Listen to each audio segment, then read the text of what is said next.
Bonjour, bonjour.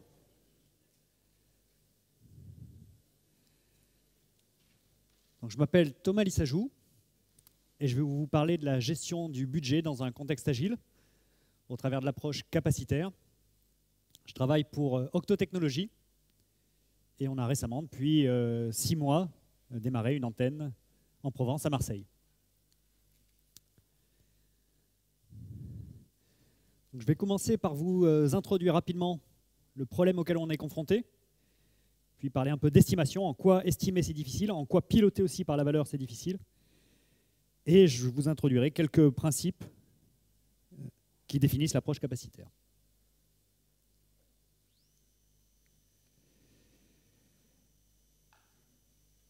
Ça tombe bien, c'est la bonne période de l'année. Est-ce qu'il y en a dans la salle qui en ce moment travaillent sur les budgets?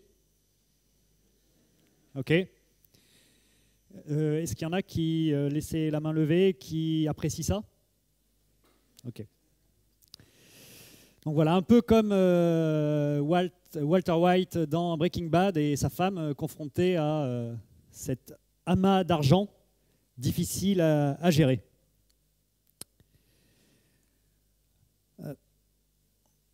Vous êtes tous familiers de ces sujets, les enjeux du digital, la transformation digitale, l'accélération, l'innovation, des digital factories, des digital ceci, des digital cela, bref. Derrière ce buzzword, c'est le besoin actuel de livrer plus vite, voire d'innover, mais à minima livrer plus vite, et voire derrière tout ça de se transformer pour être capable justement de répondre aux besoins d'adaptation, de collaboration. Donc ça, c'est l'enjeu. Et l'agilité au sens large, répond justement à ces enjeux. Des livraisons plus fréquentes, une capacité d'adaptation, des solutions plus simples et, on va dire, couronnées de succès, à savoir qui récolte un feedback rapide au service des utilisateurs et en prenant aussi en compte la satisfaction des collaborateurs, à savoir des équipes engagées ou réengagées. Le paradoxe, c'est qu'en fait, souvent, dans cette volonté d'aller plus vite, il est urgent de freiner et de prendre le temps d'apprendre. Apprendre à délivrer. Pardon.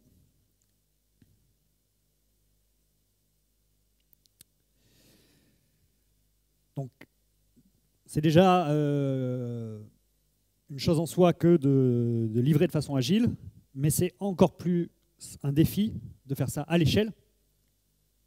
J'ai mis de façon un peu ironique en haut, il suffit de faire de l'agile à l'échelle, avec différents niveaux, des équipes autonomes sur des cycles très courts, du multi-équipe au niveau programme, avec la gestion des dépendances, notamment, au niveau projet ou produit, et toutes les questions de synchronisation, voire de partage entre équipes avec les communautés de pratique. Et au niveau du portefeuille, ce qui garantit le lien entre les aspects stratégiques et les aspects complètement opérationnels, avec la gestion du portefeuille qui fait le lien entre la roadmap, le budget et donc ces livraisons rapides.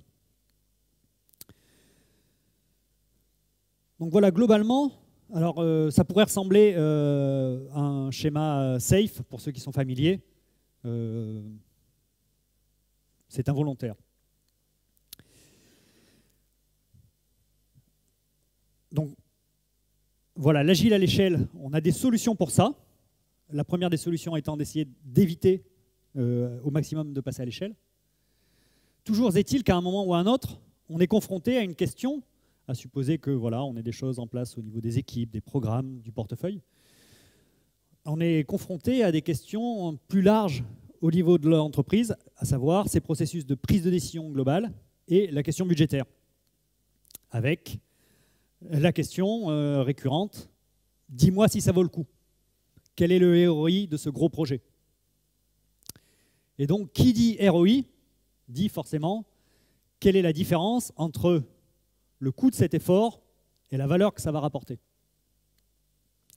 Et c'est là qu'on a souvent, à ce niveau-là, à l'échelle du lancement des projets, qu'on a cette incompatibilité entre, en tout cas ce problème de compatibilité, entre l'adaptabilité, une vision et une capacité à court terme, et une capacité à long terme, et des engagements, et une demande de prédictibilité à long terme, en tout cas à minima, à l'échelle d'une année, avec l'exercice budgétaire.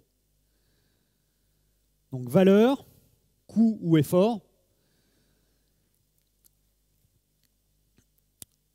je parlais de cette incompatibilité. On a toujours eu du mal à estimer, déjà sur des sujets simples, sur l'ISO fonctionnel, lorsqu'on automatise des process qui sont manuels sans changer la manière de faire. Déjà là, c'est un peu difficile, mais c'est encore plus problématique. Je parlais tout à l'heure de besoin d'accélérer, voire d'innover. C'est encore plus problématique dans un contexte mouvant.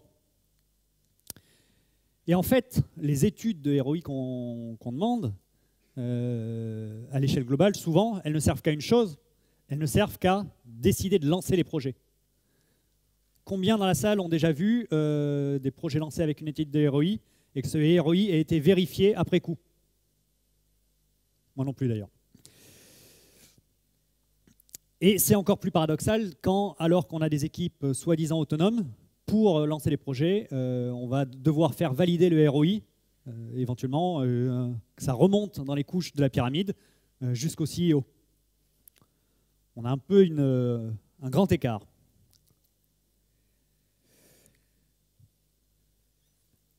Estimer, c'est difficile, et justement, ce graphique le prouve. Est-ce que vous avez une idée comme ça de ce que ça peut bien représenter?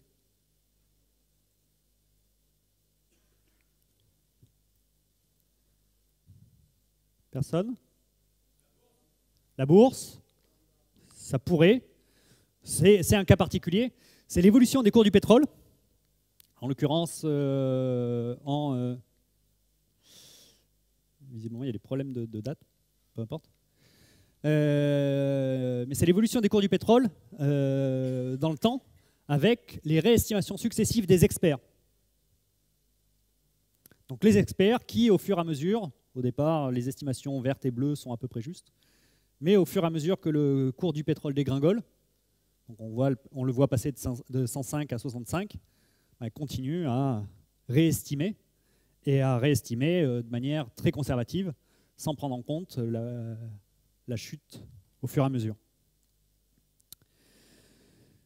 Tout ça pour dire que c'est là l'échec des experts.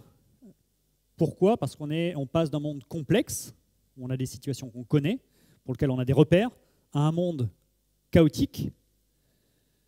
On parle, d'un monde compliqué, où on a des repères, à un monde complexe, voire chaotique, dans lequel on n'a plus de repères. Et donc, avec des phénomènes qu'on ne maîtrise plus. Et c'est donc là que les capacités d'estimation trouvent leurs limites. Et ce qu'il faut construire à la place, c'est plus une capacité d'adaptation.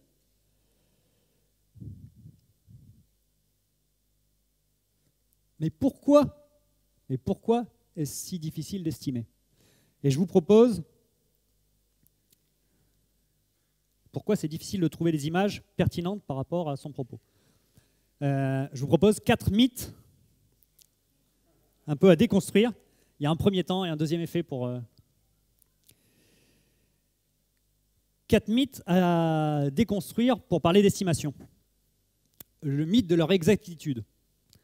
Là, je cite une source de Tom DiMarco et Timothy Lister. Timothy Lister, mathématicien, et dont le père était mathématicien, qui étudiait la probabilité de complétion des projets par rapport à une date. Donc on voit par exemple que c'est là la date la plus probable et que 50%, là la date est probable, 50% des projets vont finir plus tôt et 50% avec une longue traîne vont finir plus tard. Et donc quand il a fait ses études, Tim Lister il présente ça à son père et lui dit il y a 3 types de projets. Il y a ceux qui arrivent dans les délais, donc c'est globalement ici. Il y a ceux qui s'en sortent à peu près, qui ne dépassent pas trop. Et puis il y a ceux qui sont complètement à la ramasse. Et son père lui dit, mais tu oublies une catégorie, il manque une catégorie, il y a ceux qui arrivent avant la date. Je ne sais pas si vous êtes beaucoup à connaître des projets qui arrivent avant la date. Normalement non. Donc la question se pose de la même façon. Si vous faites Paris-Marseille, dans l'absolu, il vous faut 6 heures. Mais en gros, vous avez plus de chances d'arriver, de mettre 7, 8, voire 9 heures, en fonction de plein de paramètres, même si c'est encore un cas relativement simple. Donc en fait, ce qu'il faut, c'est admettre que estimer, c'est avant tout remettre la question de la probabilité au cœur de l'estimation et ne plus, contrairement à ce que généralement on attend de nous, fournir une date précise, un effort précis, un budget précis, mais fournir une échelle, une probabilité. Le deuxième mythe, c'est le mythe du cahier des charges. Cahier des charges, bien sûr, exhaustif, sans omission, sans ambiguïté. Donc l'idée, c'est que quand on cherche à estimer, quand on cherche à s'engager, à se dire ce projet, quel va être son ROI, ça suppose qu'on sache exactement quels besoins il doit remplir et qu'on sache les décrire sans aucune ambiguïté. Donc l'agile, ça fait quelques années que l'agile offre, au travers de la collaboration et du travail direct, du rapprochement entre métier, IT, bref, toutes les couches et la multidisciplinarité pour travailler ça. Et au-delà du mythe du cahier des charges qui peut décrire tout précisément, il y a aussi l'effet de bord négatif sur les relations contractuelles que ça implique. Et, mais non, c'était un bug, une feature, une evol, etc., etc.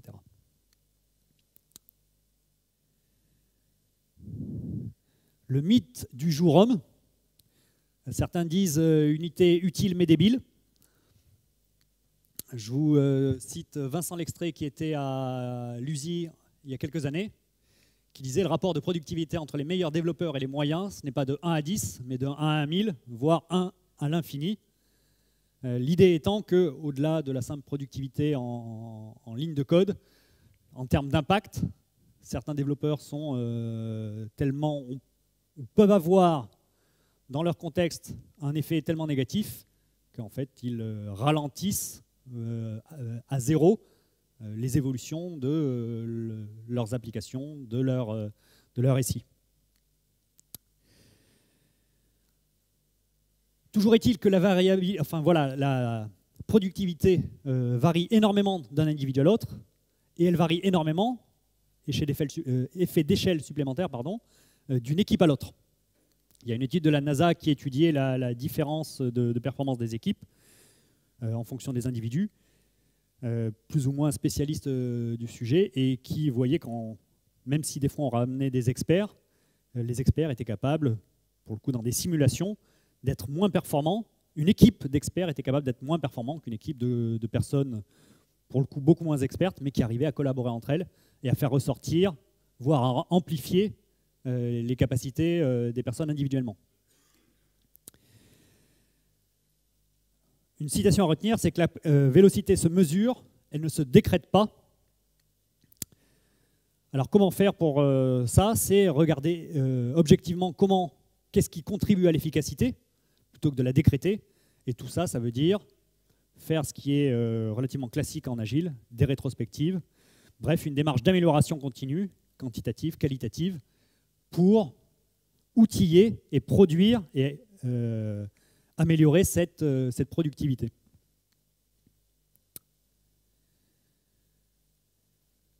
Le quatrième mythe, c'est le mythe de la linéarité des systèmes, qui fait qu'un système, plus il est complexe, plus sa taille augmente, en fait, plus sa complexité va augmenter de manière exponentielle, et donc plus ça va être difficile d'intervenir sur ce système, de le développer, et donc de la même façon d'estimer l'effort nécessaire pour le développer ou le faire évoluer. Donc pour réduire l'incertitude, la manière d'attaquer ça, c'est de réduire la taille, donc de découper en incréments aussi fins que possible, et de résister aussi à succomber à la tentation, quand un projet est gros, forcément d'ajouter du monde, puisque en fait en ajoutant du monde, on rajoute de la complexité, si ce n'est dans le projet lui-même, mais dans les moyens qu'on met pour l'attaquer. Donc voilà le 4e des mythes qui rendent l'estimation difficile. ROI, donc effort et valeur.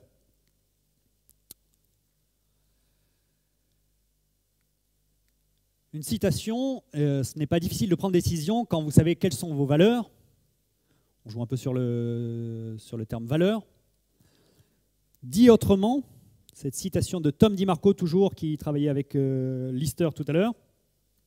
Tom DiMarco, c'est celui qui a dit « On ne peut contrôler que ce que l'on mesure ». Citation qui a été reprise dans le monde du management en général pour dire il faut contrôler les choses, il faut mesurer. Et il a aussi dit ça. Pourquoi continuons-nous à lancer tant de projets qui délivrent si peu de valeur?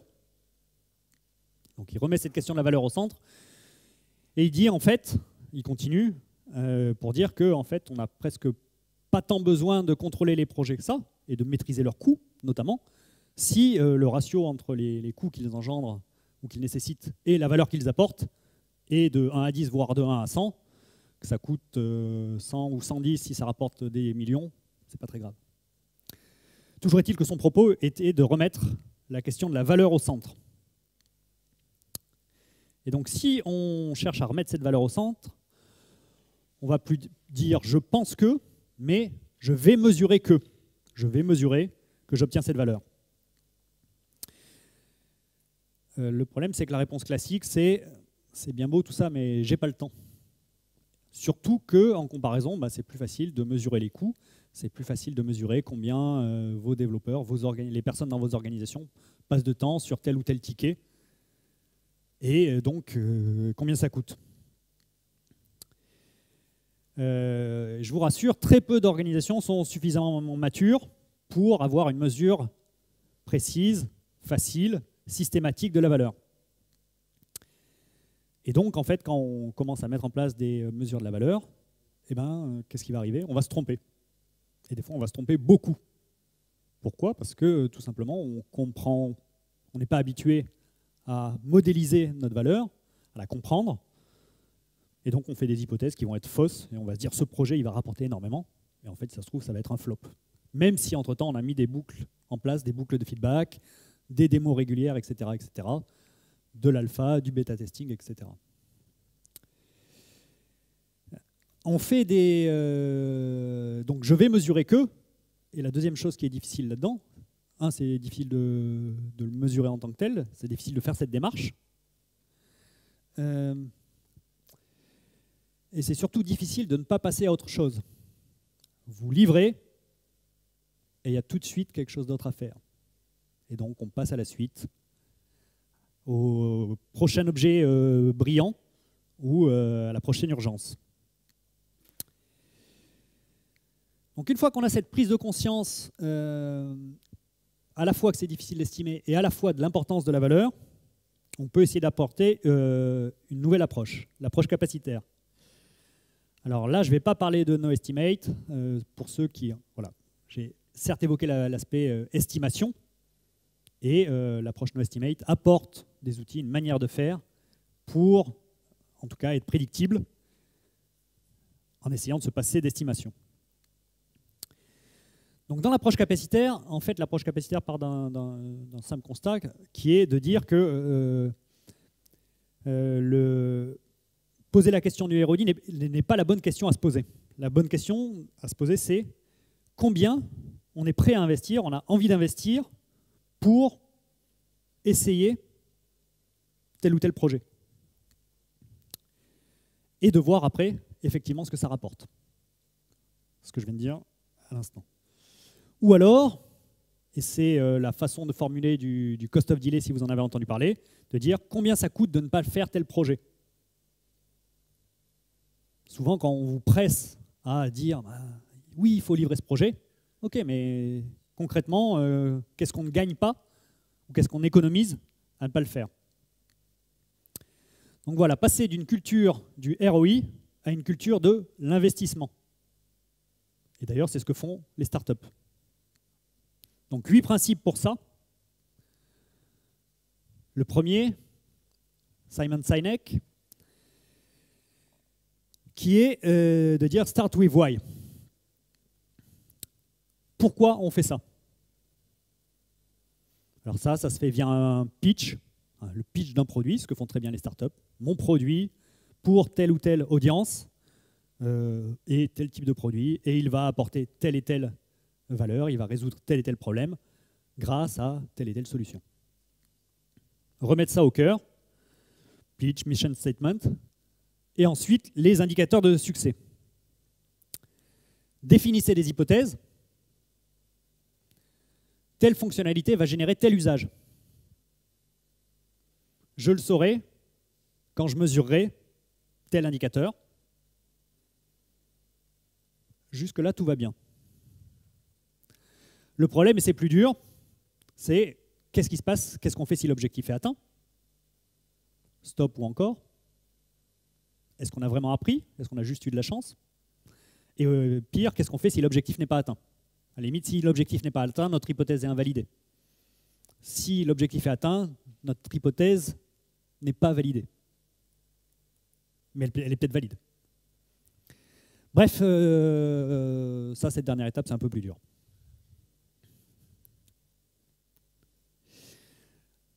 Toujours est-il que si vous voulez la faire, il faut s'outiller, s'organiser pour la faire de manière systématique. D'accord ? Ça veut dire qu'il faut avoir des rituels de gouvernance, bref, qui permettent de faire cette évaluation et cet apprentissage.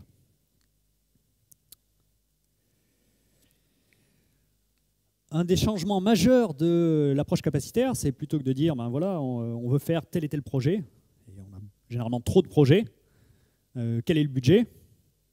Et voilà, on estime, on met du padding, on multiplie, et on se retrouve à, ben voilà, il nous faut ça.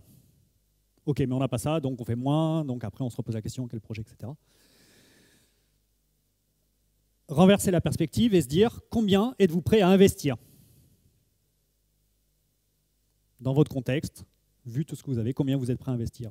Donc l'idée, c'est de fixer la capacité et après de se donner les moyens de tester et d'apprendre. Et comme je le disais tout à l'heure, de se poser la question, quel est le coût de ne pas y aller? Donc on va définir un budget d'investissement global et après gérer des investissements progressifs, petits, avec une approche itérative.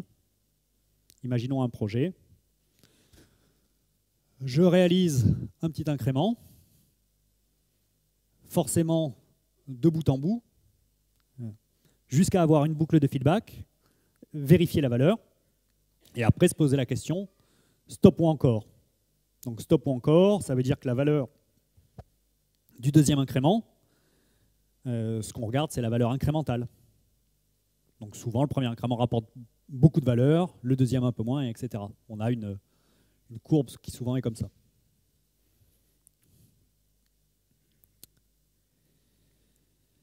Piloter assidûment les priorités. Là, je reviens juste un petit exemple. Là, c'est un portefeuille de produits avec juste la partie intéressante est ici. Là, c'est le CEO, c'est une boîte qui fait quelques milliards de pounds de chiffre d'affaires. Et le CEO qui disait pas d'elevator pitch pour les initiatives, les projets, en l'occurrence plutôt des choses relativement petites, limitées en taille, à maximum 6 mois, voire moins. Pas d'elevator pitch, donc pas de le why dont parlait Simon Sinek. Pas de work, vous ne travaillez pas dessus. Donc ça veut dire qu'à chaque fois, on a un pitch avec des indicateurs et tout ce qui va bien. Elevator pitch, là en l'occurrence, ça ne voulait pas juste dire le pitch, mais aussi les indicateurs de valeur qui vont avec. Donc définir ces priorités en amont et les suivre après. Et je l'ai dit tout à l'heure, vérifier en bout de course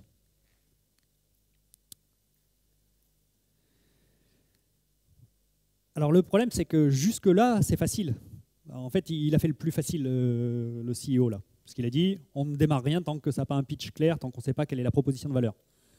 Le problème, c'est quand c'est ici, et qu'arrive, ah oui, mais il y a ça aussi qu'il faut faire, et c'est super important. D'accord ? C'est là qu'il faut être assidu et assumer, soit c'est avoir une vue précise des priorités, et se dire, bah oui, mais ça aussi c'est important, mais est-ce que c'est plus important et est-ce que ça doit nous empêcher de réaliser la valeur qu'on a affirmée avant? Donc c'est la congruence tout au long du flux de delivery qu'il faut assurer. Donc forcément, plus c'est fluide, plus c'est facile de vérifier. Plus c'est englué au milieu, moins vous livrez vite. Et quand je dis livrer, c'est exploration, delivery, de bout en bout et jusqu'au run.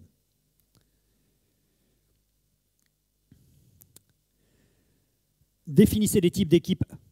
J'ai mis agile, on va dire biz, sec, DevOps, bref, multidisciplinaire, avec les experts. Là, j'ai mis genre un product owner avec 4-5 devs et autour gravitent les experts qui vont bien. Ça peut aller de l'UX à de l'Ops pur, hein, etc., etc. L'idée de ça, c'est que voilà, une équipe petite va coûter 250K par an, une moyenne 500, une grosse 750. Bref, à ajuster dans votre contexte. Et après, vous inversez la tendance. Puisque vous avez défini votre budget global, vous savez combien vous coûte une équipe pour un incrément, pour 2 semaines, pour 1 mois. Et vous pouvez dire, je suis prêt à investir tant pour vérifier si ça apporte de la valeur. Et en fait, oui, l'idée c'est que comment on fait ça quand on a défini notre budget global? On dit, voilà, quel type d'équipe on lance en fonction de notre domaine, de nos domaines. Et une fois qu'on a défini ces équipes, on sait combien ça coûte, on connaît notre capacité, et après, au fil de l'eau, on peut dire, voilà, quel projet ou Epic ou Stories ou Features je lance. Donc on inverse la perspective, on fixe la capacité, puis après, on essaie de livrer des petits incréments, des investissements successifs.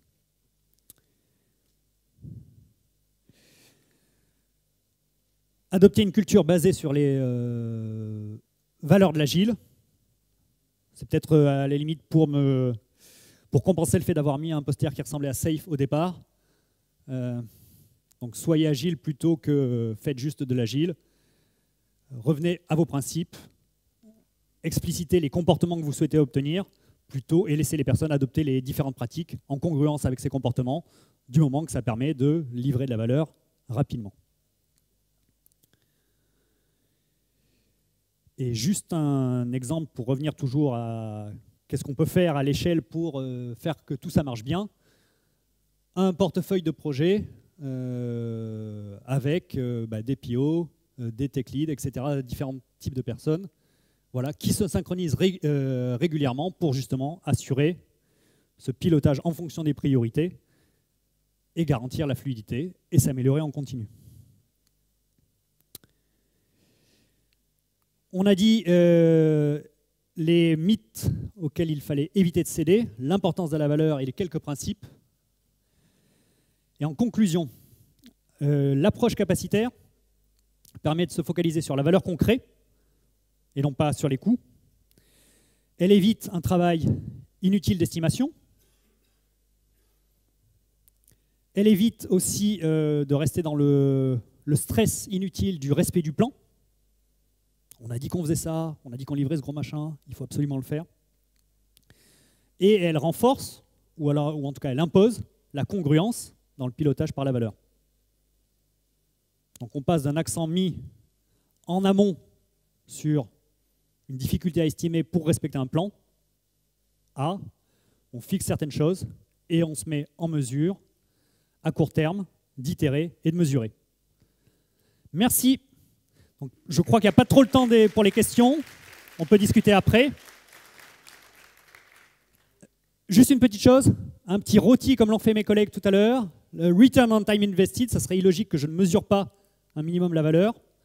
Donc en 1, vous auriez mieux fait d'être ailleurs. En 5, c'est le meilleur TOC que vous ayez jamais vu. 3 en milieu, 2, 3, enfin, les intermédiaires. 1, 2, 3. Merci à tous.